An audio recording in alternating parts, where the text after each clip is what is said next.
What is up?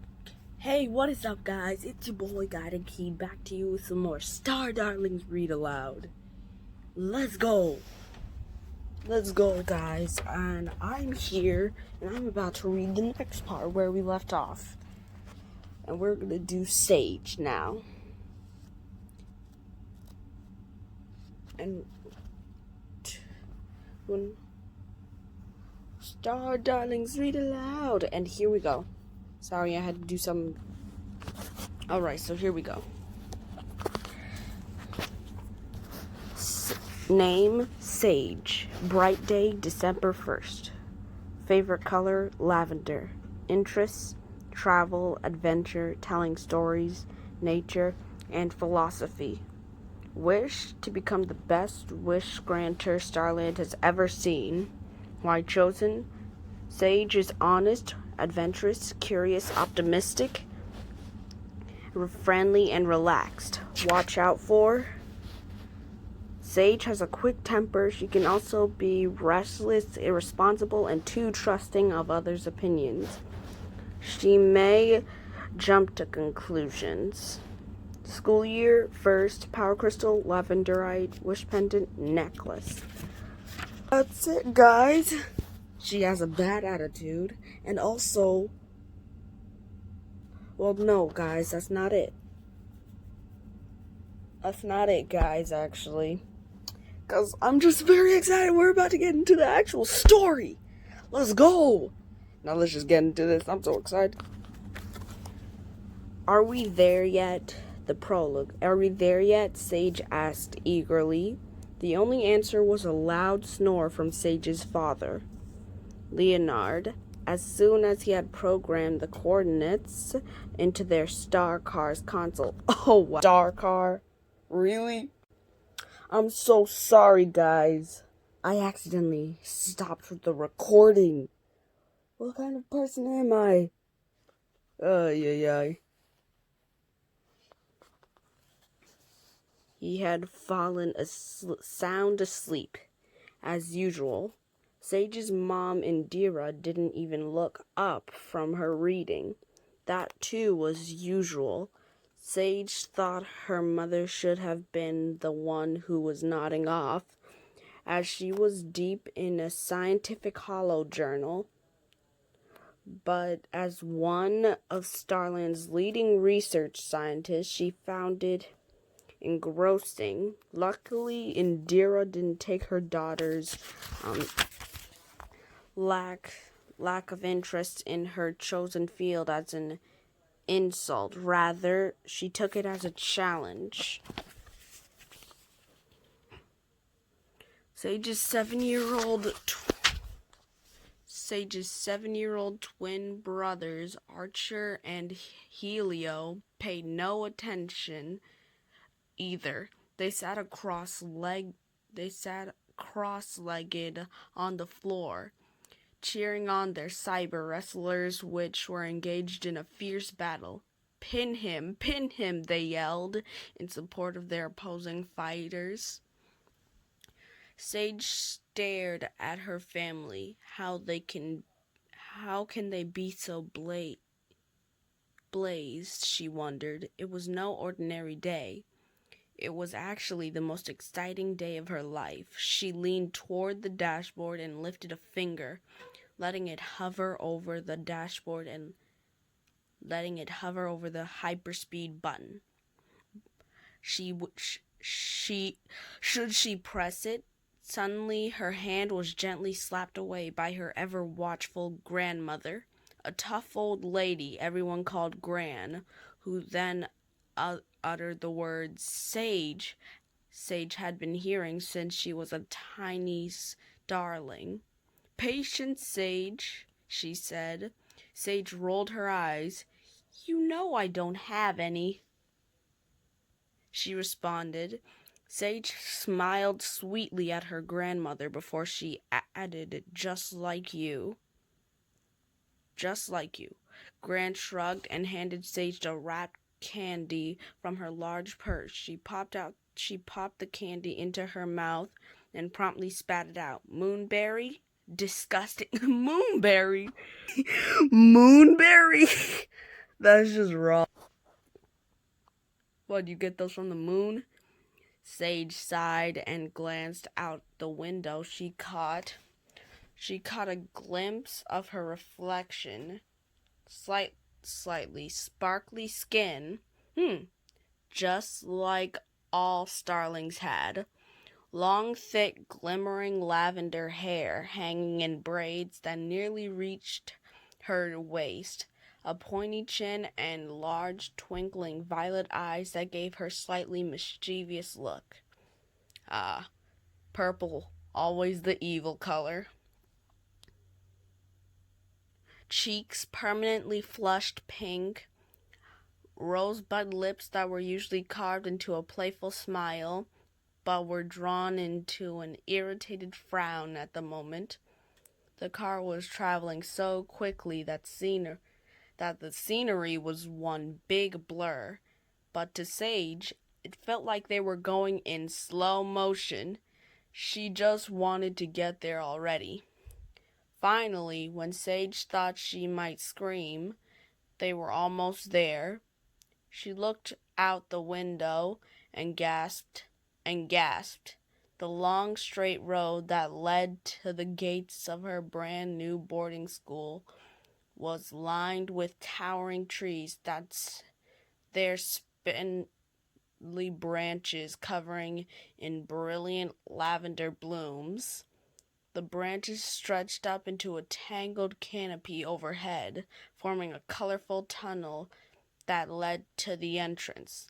Grant spoke, startling Sage. Kaleidoscope trees. Isn't a kaleidoscope a telescope? So they have trees that look like telescopes? Really? Oh my god, this freaking place. She told her granddaughter, I haven't seen those since I was a young girl. They're quite rare. I forgot how beautiful they are. Keep watching. They'll change color. Oh, so they change color. That's good. Sure enough, the blossoms began to turn a cheerful shade of pink before her eyes. Starmendous, said Sage. I wonder how they change color like that. Me too. It's because they are composed of 94% iridus vapor. Said Sage's mom without looking up. Of course. Oh wow, how do you get that? And second of all, that's not even a real vapor. Really. Sage and Gran exchanged grins. Indira never missed an opportunity to share scientific information with her family. Her powers of concentration were a family's leg end. Once she had held a hollow conference call while the twins convinced they needed to bathe their pet Gopher, chased it all around the house, wreaking havoc around her. She hadn't even seemed to notice, but Gran more than made up for that with her constant attention to detail and her habit of stating the obvious. The car hovered up to the high black iron gates, which had an oddly lovely design of delicate curly cues and dangerously sharp spikes. Beyond them lay the campus of Starling Academy. Oh, dang, so this is before they got to Starling Academy. I didn't know that. Sage caught a quick glimpse of neat walkways, hedges trimmed into whimsical shapes, glittering buildings, and a lone white tower reaching high into the sky. The school on the outskirts of Starland City, the largest metropolis on Starland, had an enviable location. The campus was near the violet-hued, luminous lake and the stunning crystal mountains. The breathtaking sight had inspired students.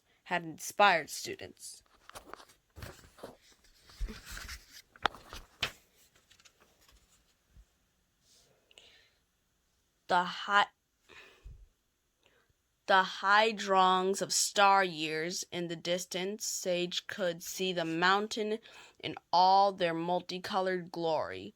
The clouds parted and a beam of sunlight broke through, lighting up the campus with a rainbow glow while transforming the low-lying clouds into delicate spun sugar confections. What the heck is spun sugar? Sage shook her head.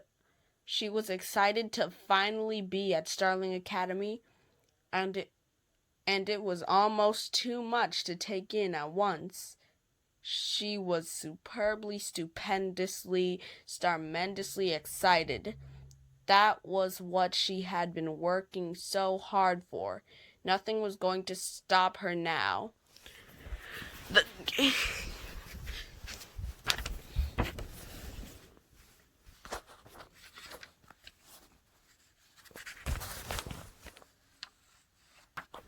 I'm just trying to make a holder for the paper.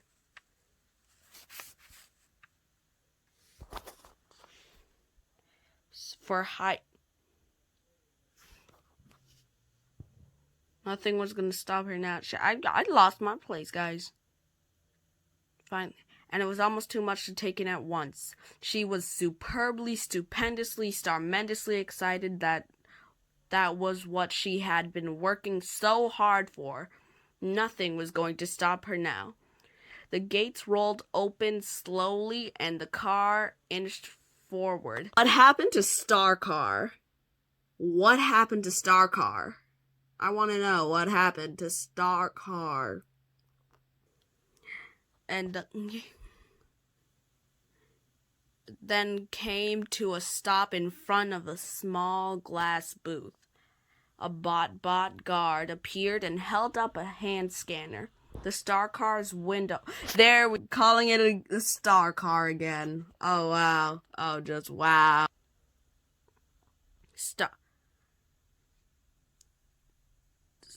Lowered. And without a moment's hesitation, Sage reached out and placed her palm on the scanner. It lit up bright blue. Accepted. Just like in other shows. Welcome to Starling Academy, Sage, the guard said. It handed her a hollow book. She took it and replied, Star salutations. I still can't get over that. Star salutations. Star salutations.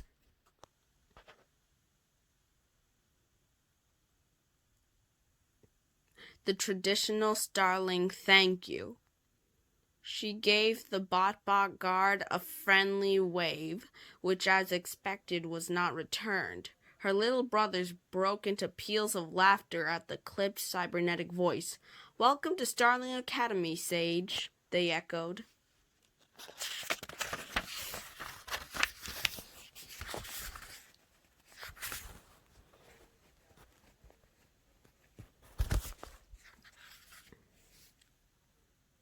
Gran looked over her shoulder. It's the student manual, she whispered. Are you sure? Sage replied, pointing to the on-screen title. I thought it was the cafeteria menu. Oh, wow. The freaking cafeteria menu? Really? Cafeteria menu? Fresh, said Gran mock seriously. Sage loved her grandmother fiercely, but also liked to tease her. Fortunately, Gran liked to give as good as she could take. Just like me and my grandfather. Just like me and my papa. He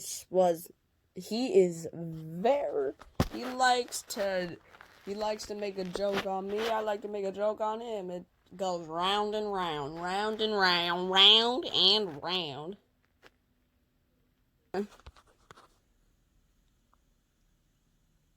Sage loved her grandmother fiercely, but also liked to Sage's mom shut off her hollow journal and looked around at everyone, blinking slowly. "Are we here already?" she asked brightly. Sage rolled her eyes. "Yes, Mom," she said. Sage's father startled, awake with a loud snort. "What? Who? Where am I?" Oh wow, I can tell by that statement that something woke him up. Some bad woke him up.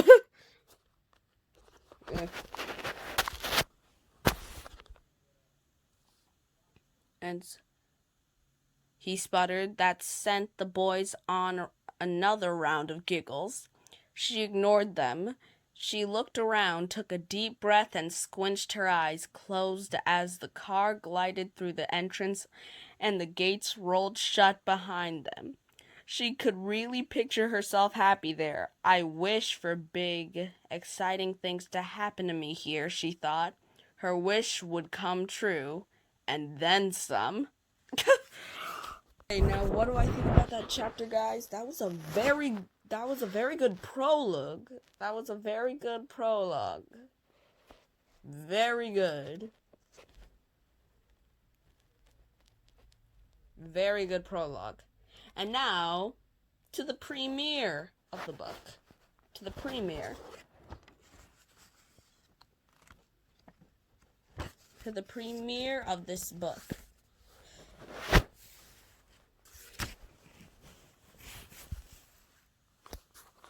"Good afternoon, Miss Sage. Are you ready to begin your tour?"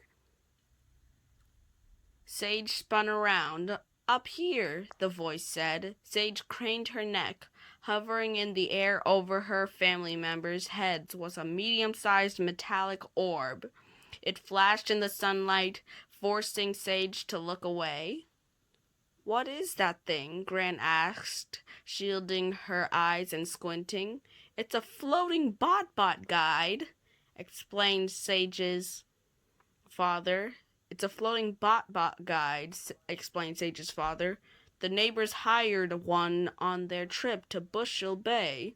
They're supposed to be quite informative." "Affirmative," said the bot guide in its clipped tone. The guide. Bot.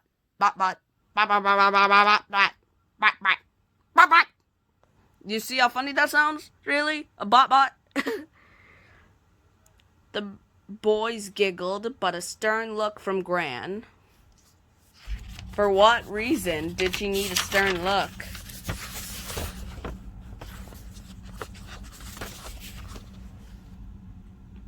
"Shush them. Shush them. Why'd she shush them? I am Moj4. More! Moj4 from the first Star Darlings episode I watched. Moj4.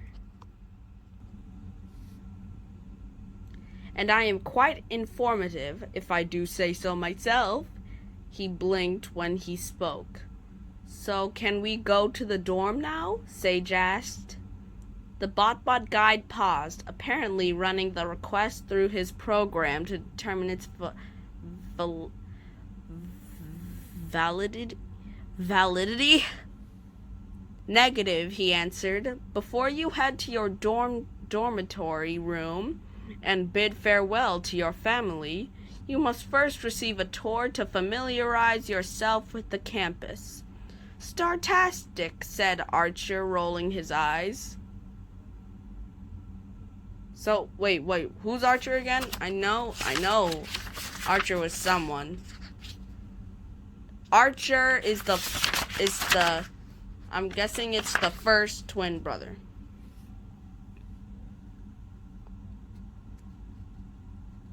"Startastic," said Archer, rolling his eyes. Grant poked him in the shoulder. "Don't be rude, young man," she said. "Sorry, Gran," he said sheepishly. Sage glanced around. More bot guides had appeared and were taking other new students and their families on their tours, setting off in all directions. She turned back to her family, then did a double take. "Wait, someone was missing. Where's Mom?" she asked. She's she's right. She's right. She was right here. She was right here, said her father, looking around. Oh, don't worry. We'll find her. You know how she's always wandering off. Sounds a little bit like Sage to me.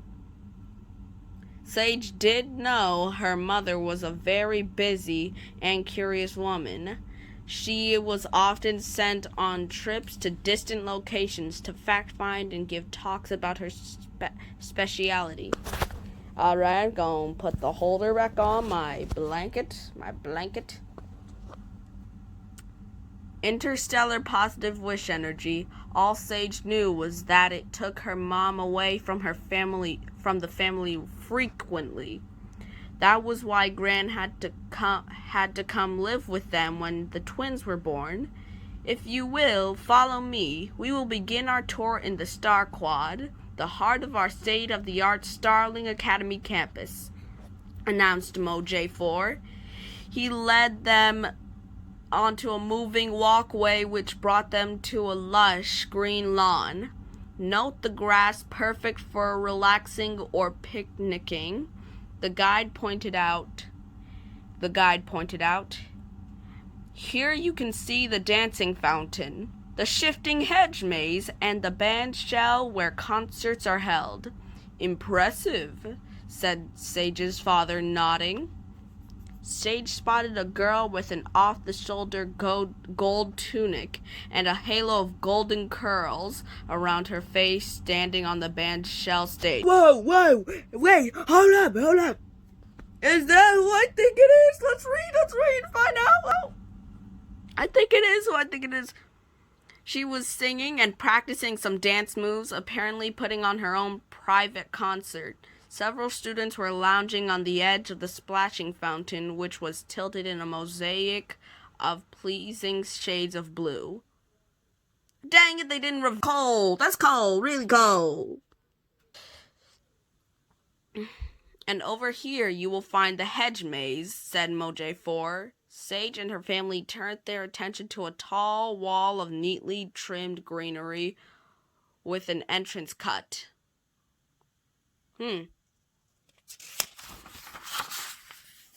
Now let's take the holder off.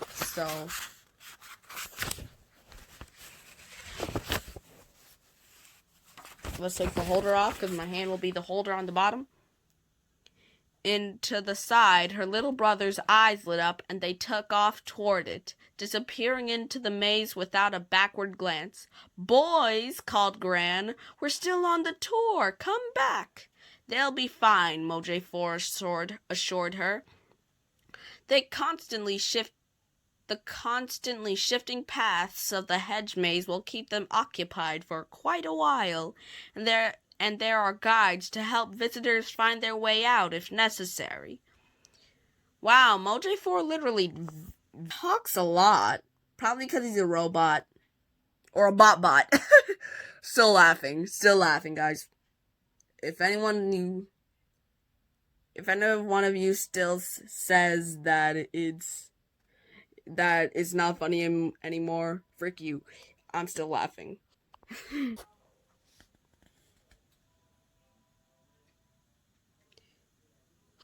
Yeah, guys, it's still funny.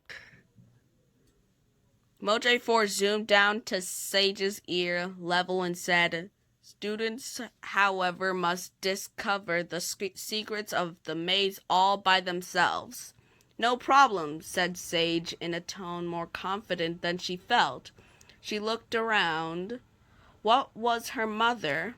Where was her mother? Why did I say what was her mother? Her mother's a starling. That's what she is. Where was her mother? It was just like her to disappear when Sage wanted her around. This was a big deal, having her whole family, even her annoying little brothers, nearby would have been nice, but no. Everyone seemed to want to do their own thing, except Gran and Dad. Put those two names together, Granddad.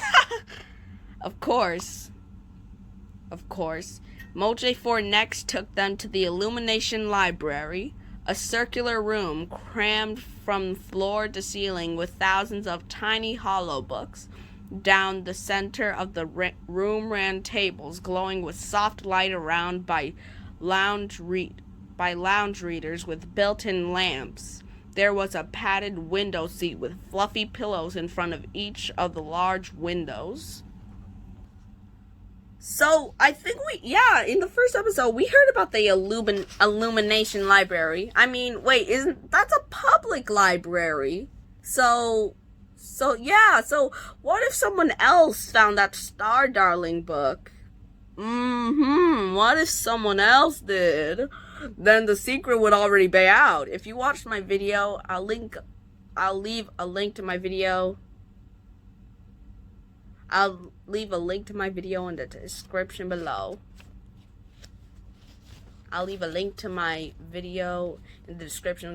Okay, guys, let's go.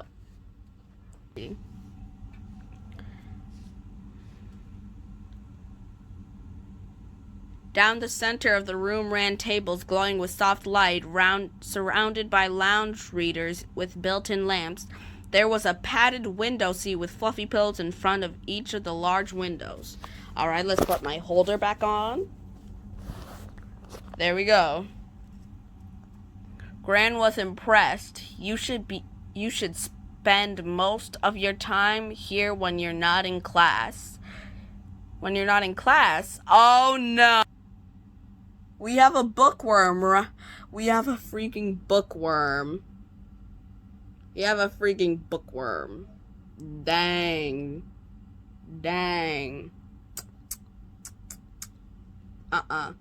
We can't deal with no bookworm.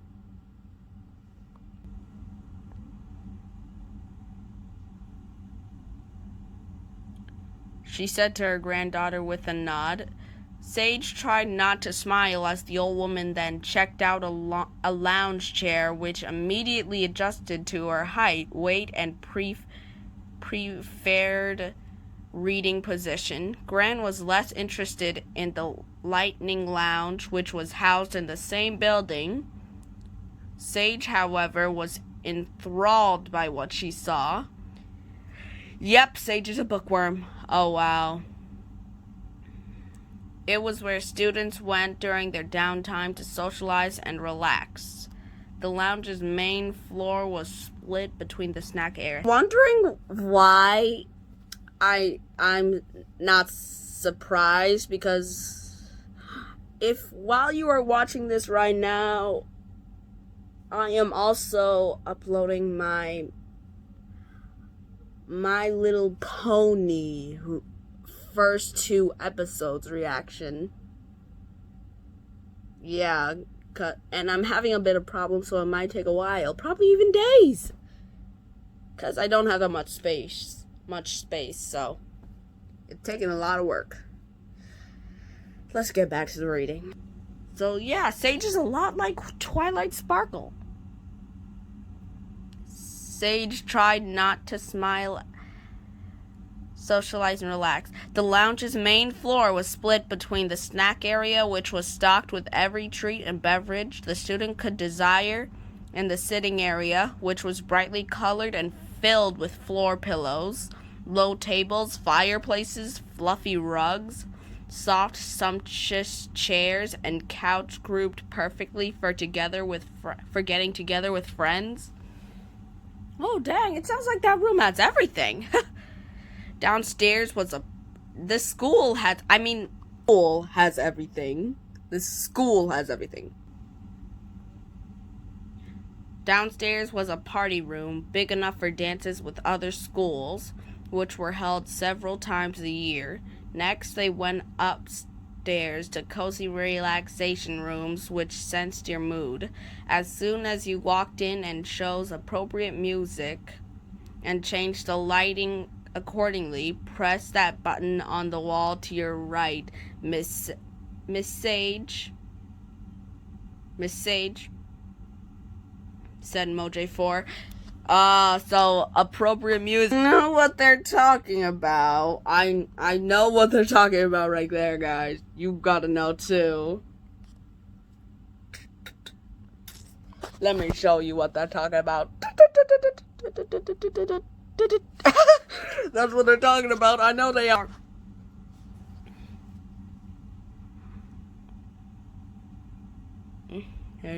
Sage obliged and then jumped at the ceiling high.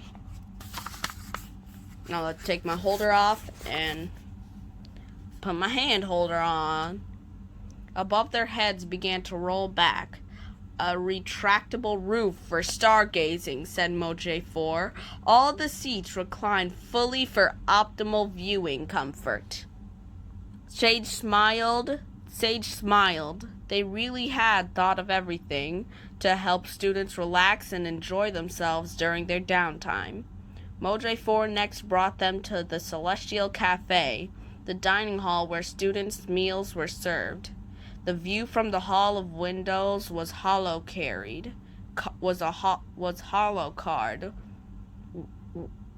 worth the violet-hued luminous lake and the stunning crystal mountains. Sage stared at the shiny peaks she had been dying to explore, the crystal mountains, ever since she had received a crystal for her bright day. Her bright day. So what is next? When they say I was born on Earth, they would say I shined. I shined on Starland before you. Now that would be funny if I was right. Sage's dad shook his head. Look at all this, he said, taking in the warm lighting, the softly playing music, the table set with finery, and the bot waiters at the students' beck and call. When I was in school, we had to bring our own lunch. We must take good care of our students, sir, said Moj4. They need to be well fed so they can concentrate on their studies. Dang, I know this is without question, but we know everyone on this planet wants what they have. Seriously. We know everyone on this planet wants what they have. Good thing it's not real. Otherwise, we would be trying to find a way to get up there and take it. Because you know how greedy us humans are. Come on. I know how greedy I certainly am.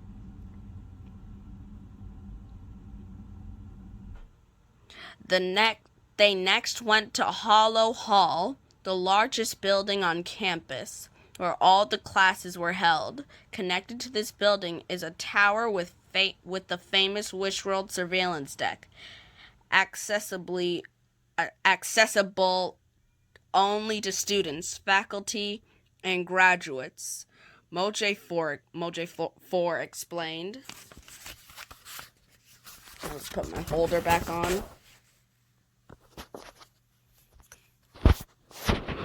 Sage got a thrill of excitement as they peered into a neat classroom, comfortable and inviting. Moj4 lingered in the cybernetics lab, a gleaming room filled with cyber building equipment. My home, he explained with a hint of pride in his voice. And then we'll go straight out these doors to the balcony, where we can get a stunning view of the fruit orchards to the north and south, and of course, the incomparable crystal mountains and luminous lake to the west. Everyone stepped outside and looked and took in the view, nodding appreciatively. It was a truly breathtaking sight. Lovely, simply lovely, Gran murmured. Sage's father put his hand on his daughter's shoulder. I can't believe this is really happening, he said. Our little Sage is about to start Starling Academy. Sage was about to groan. Dad, you're embarrassing me. But she held it in. Her father's eyes were shiny, and the last thing she wanted was for him to start crying. Plus, he was right. This was momentous. She just didn't feel like talking about it. In the middle of the lake are the Serenity Gardens, accessible only by boat. And of course, you can see Stellar Falls in the distance, Mojo4 noted. On the other side of the lake is our brother school. Brother school? Don't you mean rival school? It's called, you mean it's called brother school? Oh, 'cause stars come together when they're like rivals. Instead, they are called brothers. I think that's how it works. Was the brother school called then? This show is a lot like My Little Pony. Friendship is magic. Again, I'll leave a link in the description below. Star Preparatory. Perhaps your little brothers will attend that school someday.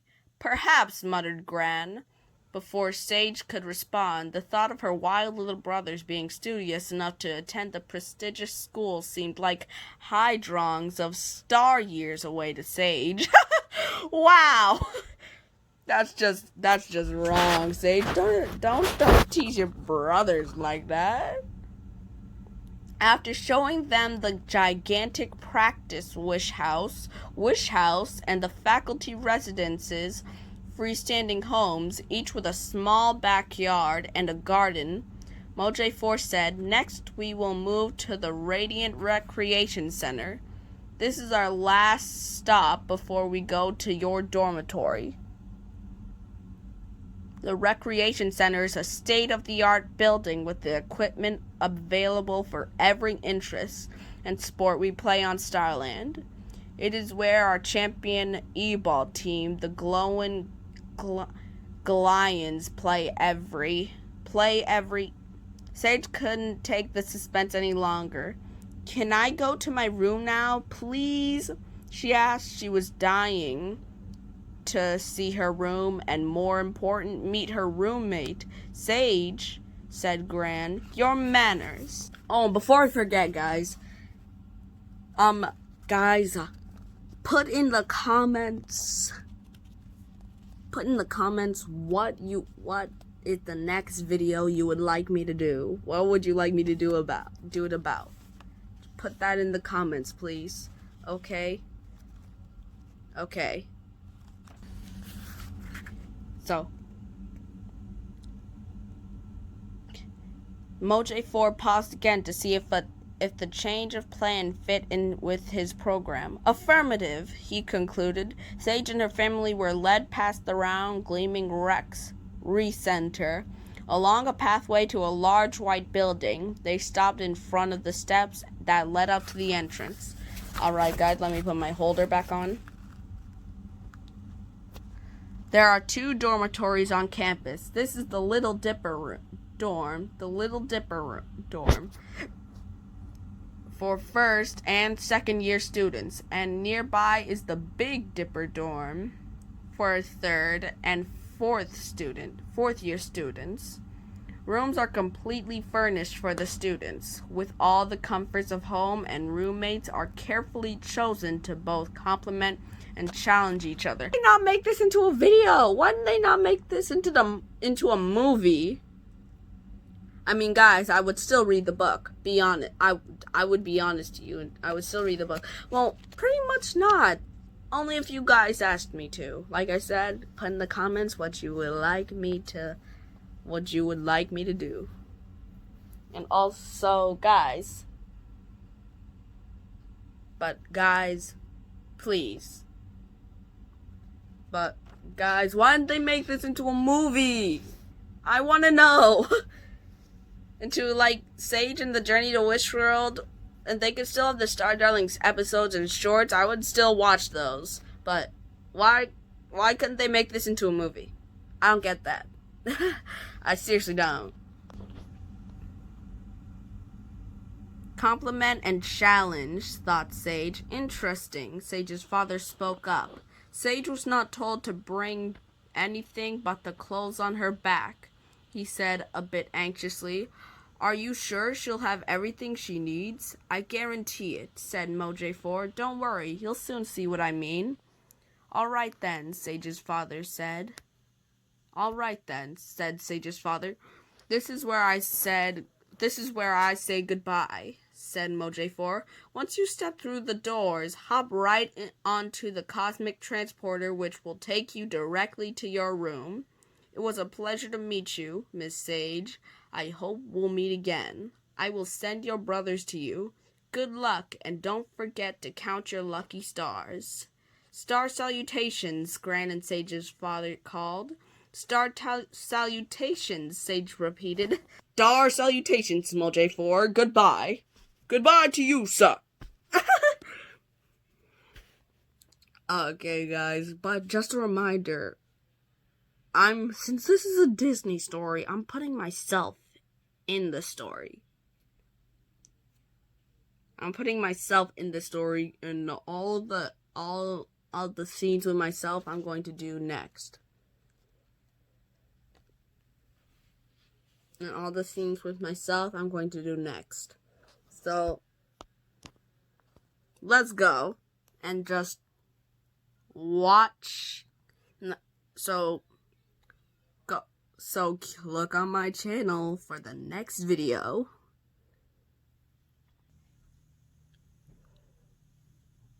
Moj4 was already gone, floating off to find her brothers. You should start reading it right away. Sorry, guys. Let me put my hand as the holder again. Grandmother said once they had gone inside and standing on the cosmic transporter, a moving sidewalk that looped throughout the entire dormitory. Reading what? Sage asked. The student manual, said Gran exasperatedly. Oh, right, said Sage, fishing around in her pocket until she located the hollow book. She pressed the button and the manual was projected into the air in front of her. Welcome to Starling Academy, she read aloud. Now that you have explored the campus and are settling in, keep one extremely important thought in mind. The future of Starland depends on you. As every starling knows, the positive energy that comes from the wishlings who live on wishworld is our most precious natural resource. We rely on it to power our star cars, illuminate our lights, and in short, provide Starland with the energy it requires to function every star day. Star day? Really? Star day? You are tasked with learning how to help make wishes come true so you can become members of the next generation of wish granters. That way, the wishlings will keep making these crucial wishes, and life for starlings and wishlings alike will continue as we all know it. Okay, good. So we depend on each other to survive. And we don't even know it. As a student at Starling Academy, you will receive extensive, rigorous training in wish identifications, wish fulfillment, wish energy capture, wishful thinking, wish probability, and statistics, plus art, music, dance, and a variety of sports. Sage's voice trailed off. Blah, blah, blah, blah, blah. Wow, she's just like, screw it all. Just screw it all.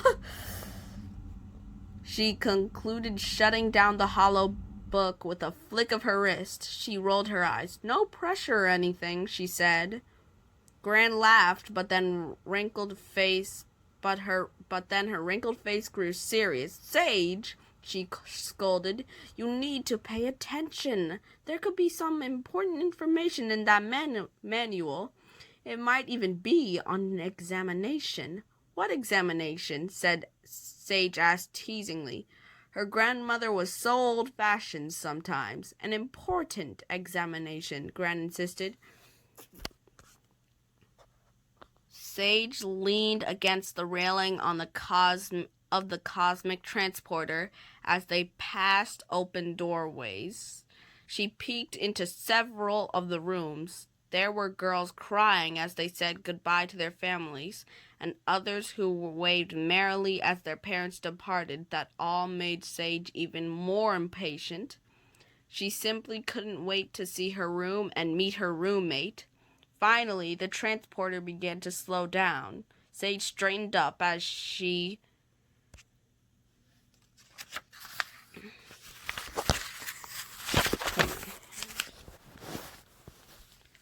and her family were deposited right in front of a doorway, room 261. They all stood there for a moment in silence.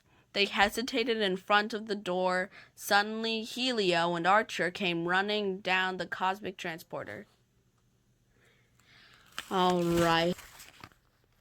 I'm going to put a bookmark on there so that I know where we left off, guys. I'm going to put this there. I'm going to put this on page 18. Page 1821. But unfortunately, guys, that's all I got time for in this episode of Star Darlings of Sage and Journey to Wishworld Read Aloud. Please tell others about me, as it really helps me and the channel out. Thank you so much for watching. I'll see you all in the next episode. Be sure to comment, like, subscribe, stay awesome. And also, remember, watch the next video you want me to do in the comments. Bye, guys. Have fun.